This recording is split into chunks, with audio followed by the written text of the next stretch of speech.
Welcome to UGC Swayam MOOC on Biostatistics and Mathematical Biology. We are now on the second module, Types of Studies, and today we are discussing about the classification of the studies based upon the data analysis. So this is our third and final session of this second module. So there are multiple types of data analysis that is used in statistics as well as in scientific, experimental as well as observational methodology, right? So one subtype of data analysis is something called confirmatory data analysis. What is that? As the name says, it is to confirm your pre-existing belief or a priori hypothesis. So if you have a hypothesis, you just want to confirm that hypothesis, you will be doing this confirmatory data analysis. So most of the experimental studies, which is usually utility driven studies, these studies often conduct with a prior hypothesis or a priori hypothesis. So the purpose of the collection of data is to confirm or disconfirm your is what you call the confirmatory data analysis. So that is what it is, right? The prior hypothesis, for example, could be light intensity is linearly correlated with the algal growth. So that the linear correlation of the light intensity, as the light intensity increases, algal growth increases. So that is your prior hypothesis. Then you can carefully design an experiment to check whether this model is right or not, or the model is fitting the data well or not, right? So investigators then test whether the empirical relationship between these two variables, light intensity and the algal growth, is indeed linear or not using a model fitting method, for example the regression analysis. So that is what you call the confirmatory data analysis. So normally in confirmatory data analysis, there is a substantial scope for various scientific misconduct. Some of these scientific misconduct that we have explained in our earlier modules as well as in sessions. So one example would be cherry picking. So you're simply picking up from different results, few results that supports your preconceived notions or your prior hypothesis, and you disregard most of the other other results which do not support your hypothesis. So that is called the cherry picking, a very major problem, which is indeed it is an unethical and illegitimate way to do the scientific experimentation. The researcher could also resort to malpractice of data massaging, in which he deliberately smooth and manipulate the data and alters various values, and he removes with extreme values, so-called outliers. So certain outliers are selectively removed, to get a desired level, or to actually fall to get the very low p-value. So all these to bolster his prior argument. So all these are the problems with confirmatory data analysis. On the other hand, we have exploratory data analysis. So exploratory data analysis, as the name says, it's exploratory, so it's kind of observatory, right? You're just looking at the general trends or patterns of your data without making any inferences about whether does it fit or do not fit your model. So in the case of exploratory data analysis, there is no model, there is no prior hypothesis to check it. It's mostly to see the general trends or patterns, a bird's eye view of your data. So data visualization plays crucial roles in exploratory data analysis. So an investigator might simply collect flora from Antarctica out of the sheer curiosity without any prior hypothesis. If you go to Antarctica or the Arctic, wherever it is, right? So there is no prior hypothesis. For example, Darwin, when he embarked his very famous, the voyage by HMS Beagle, he didn't have any prior hypothesis to collect the sample, which kind of theory to test from. Instead, he looked at the exploratory data analysis of his sample, then he formulated an interesting theory that the theory of evolution by the natural selection. Right, so that is what you call the exploratory data analysis. So typically, this kind of analysis starts with summarizing the data through tables and charts. That is also called the data visualization, and descriptive statistics are often used. We are going to cover all these things in subsequent modules of this course. Inferential statistics can also be used to reveal the general trends and the patterns associated with your data. So to test whether two variables are correlated, you can do a correlation analysis. to do the association between the exposure and the outcome. For example, the smoking and the lung cancer. So is there an association or not? So you can do that kind of correlation studies for this particular thing. Or odds ratio can also be used. So exploratory data analysis involving correlation and association. The problem of statistical confounding is rampant. So the confounding is a major problem with this exploratory data analysis. What is a confounding? One simple example I'll tell you. In 1995, a study found a strong prevalence of breast cancer in developed countries. What could be the reason? Developed countries, for example, Japan, or most of the countries in the Western Europe, or United States and Canada, or Australia, or New Zealand, all these are developed countries. And in these developed countries, prevalence of breast cancer is quite high. What could be the reason for that? Breast cancer is high in developed countries. It could be, after this study has published, a number of media started reporting with lots of wild guesses. For example, sedentary lifestyle, or it could be because of the fast food habits, burger, or all those kind of habits, fast food habits. Could that be the reason? Another interesting study in 1998 found a strong correlation between ice cream sales and a higher incidence of drowning. Ice cream sale will lead to higher cases of drowning, the death in the water. That could be a very interesting correlation. Could that be? Could ice cream sale cause more drowning? Or there are 4-fold fatal accidents by motorcycles in India comparing with the cars. Therefore, motorcycles are not safe.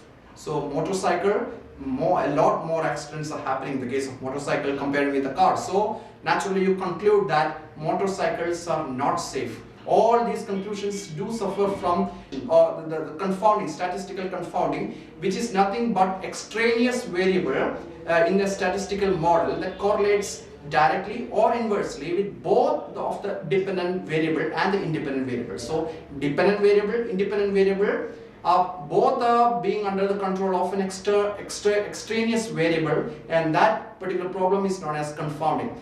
For example, in the first case, 1995 study, that is the breast cancer prevalence in the developed country, the real issue going on in this particular correlation, supposed correlation, is nothing to do with the lifestyle or the eating habits, right? So the thing is that in the developed countries, the screening for the breast cancer, the mammographic screening is a must. And it's free and it's compulsory. So because they can afford it, they're rich countries. Japan is quite rich country, and they can afford this kind of compulsory and free mammographic screening. And naturally, more and more breast cancer patients will become revealed comparing with the developing countries like India. And in the case of ice cream sales and the drowning, extraneous variable is nothing but the season. Ice cream sale is naturally high in the case of hot weather season, that is summer, as well as the water sports is quite active during the summer months. So that is the extraneous variable here is the season.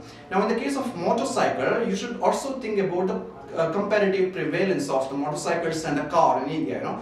In India, most of the vehicles are motorcycles. So motorcycles are almost tenfold comparing with the number of cars plying on the streets. So more motorcycles, only 4 times more in the case of motorcycle comparing with 10 times. Naturally, you would have expected 10 times more accidents in motorcycle comparing with the cars, because number of motorcycle is tenfold.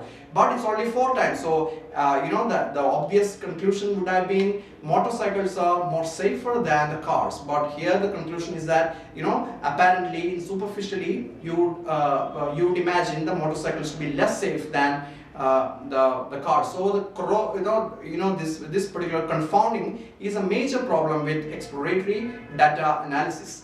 There is yet another kind of analysis called meta-analysis. So meta-analysis, analysis of analysis. So that is basically different papers are read, and the data from different scholarly published papers are being assimilated and redo the analysis to get this kind of meta-analysis, right? So in meta-analysis, the data is not collected from the subjects directly. It is not an empirical study, but it's collected through the indirect route from published literature.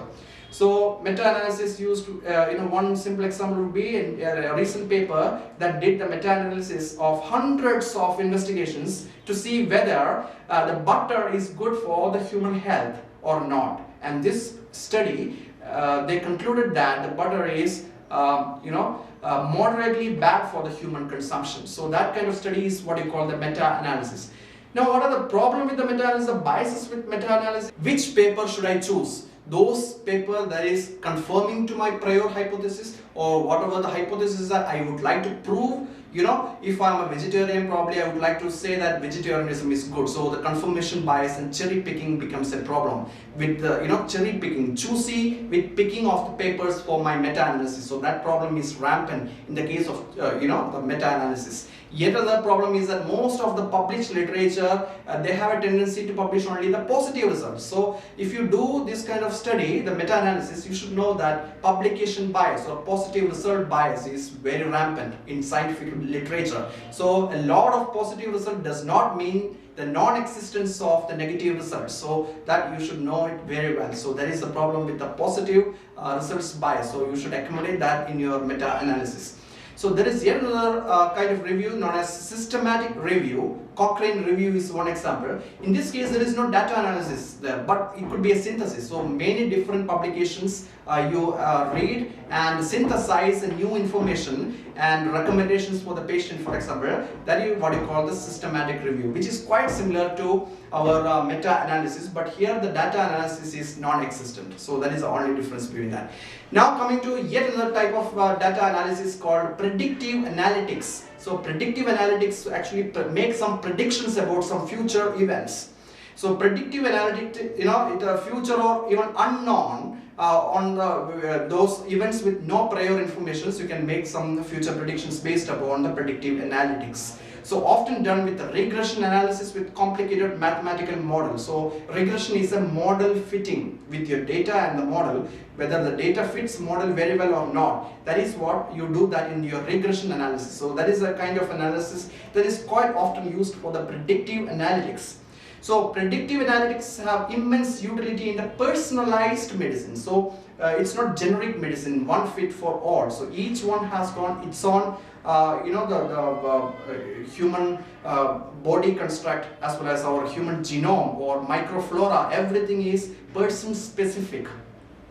So the term personalized medicine meant to say that the medicine as good for a particular person. So it's not like one size fit for all. So each drug could be tested with individual patients, so idiosyncratic. So that kind of things is called the personalized medicine. So data from various dimensions, for example, the genotype, blood results, basal metabolic index, that is the BMI, age and various risk factors and so on, can be subjected to the predictive analytics to make inferences about the risk of developing certain diseases in the future or the expected efficiencies of the various drugs. So whether the drug A or drug B or drug C, which would be the more better for your the prognosis of the disease, you can do that with the predictive analytics.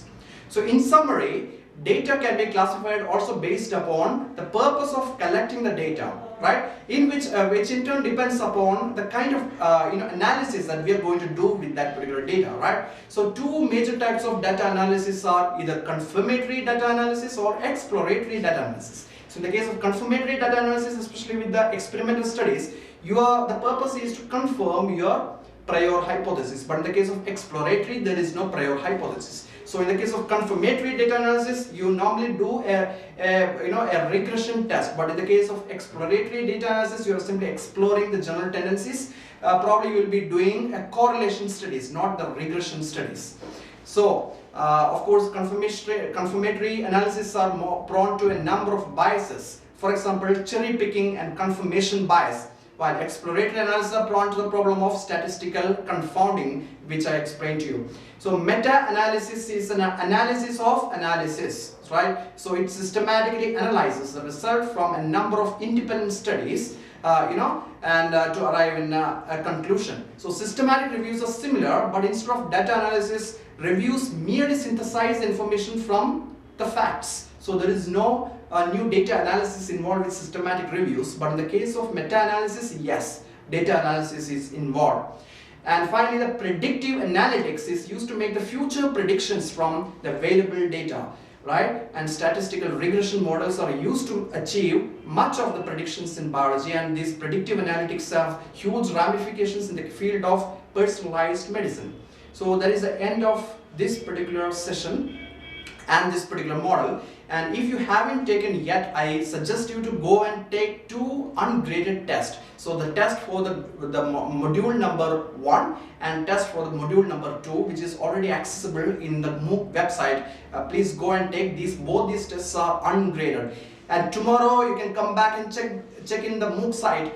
You will see that a new the first graded test of this week, the week number 1, will be present, and please go and attend that particular the graded test. And if you haven't been into the discussion groups, please go check out. There are so many interesting discussions is going on in the discussion groups, and I welcome you all to participate in the discussion groups as well. Thank you.